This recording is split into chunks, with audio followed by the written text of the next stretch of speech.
Alrighty, so my company does about $1 million in annual recurring revenue with a very small team. So I'm going to show you the schedule of me as well as my whole team, every little thing that we do in order to be able to scale efficiently and also be very, very lean and have super high profit margins. We're in like the 75, 80% profit margin area right now. So this is pretty cool. So I'm going to show you basically everything behind the scenes in terms of what we're doing. In full transparency, I just hired the second sales rep. So actually we're doing this with one sales rep. So actually just four people other than myself, but we did just hire on another one because obviously we want to scale, right? So this is essentially what my calendar looks like. So this is we'll go with this last. I'll start with my sales rep's calendar. So this is literally what he does all day. The only thing that he does is takes calls. And when he is not on calls, he will set calls. So there's a lot of people that what they do is they'll hire a sales rep and then they won't have enough calendar availability to fill them up, and then they'll get them just to do some like random shit and get them to generate leads and basically things that they should not be doing. And what you're going to end up happening from that is basically you're going to have someone who's not very happy and probably going to leave unless they suck, in which case you probably don't want them anyway. And then they're not going to be able to make enough money to support themselves because they're not getting enough sales calls, right?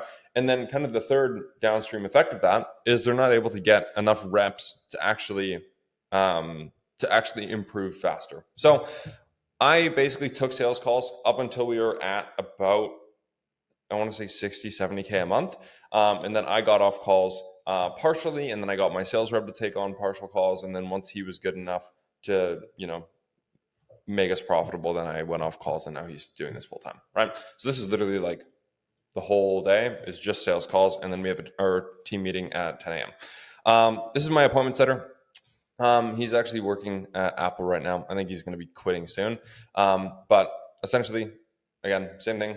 Everyone is very focused in terms of what they're actually doing. So what he does is we generate meetings from LinkedIn and from cold email, right? So what my phone setter does, who's Giovanni, he's a beast, is he will basically call every single person that positively replies to our emails and sets them in if they don't book themselves. And that's been able to get us double the amount of appointments, which equals out to about an extra 80, 90, 100 appointments every month.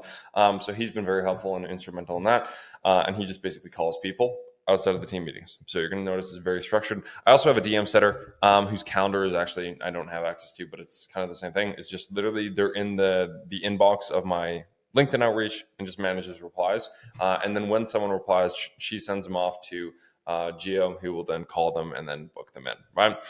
This is my other sales rep that we just hired, who, I don't know why this isn't loading. I'm going to refresh this real quick here. Kind of same idea, mostly taking calls right now. So we just onboarded him. Like I said, I don't know. I'm going to try and reload this here. That was in May, so I tend to move back. But this was kind of like last week. So I'll show you a brief bit about how we actually onboarded a sales rep. So we brought him on Monday, and then I was just doing one-on-ones with him every single day for about an hour and a half. On top of the sales team meetings, and we were just drilling the script, going over the objections, going over the pitch, going over, mostly it was the line of questioning. The pitch was what we focused on week one, and really just like drilling that in so he knows exactly what to say at every single point in the call. And then on Friday, which was basically 5 days in, we were getting so many appointments that we just like, you might as well take some calls, right? So we gave him 3 calls. And then what we did during this period is we gave him calls, and then I would review calls with him, and I would review every single call he took to make sure that all of the main problems that we were able to solve. So the way that I train people up is there's obviously when someone joins the team and they're going to screw up a lot of things at once, you don't want to tell them all of those things or else they're going to feel overwhelmed. So the way that we do it is I will look at 1, maybe 2 max things that they really need to improve on, like the big things. And those are what we go over, and those are what we practice. Then once we practice it to the point where they are good enough to do it, just like normally, then we'll watch the next call. Did they implement it? Okay, if they did implement it, good. They learned, then we can move on to the next thing. And if you obviously know how to sell yourself, which you should, or else this is going to be very difficult for you.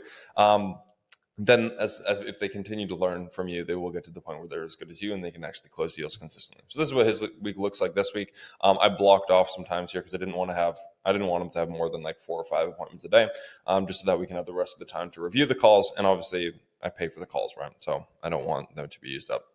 if they're not going to be very beneficial. Then this is where it gets more interesting. So I right now have a operations manager, and basically what his job is to do is work with clients and help them set up their outreach campaigns and cold email campaigns and cold LinkedIn campaigns, and basically help them if they need help. And he's also the person that runs everything for me, so I pay him pretty decently. But he's the one basically who manages my cold email and my cold outbound systems as well. So he is probably, better than me at like some things when it comes to appointment booking. So he's my he's my manager of all things that just take up time that are important with regarding lead generation and outbound, basically. Now, my calendar.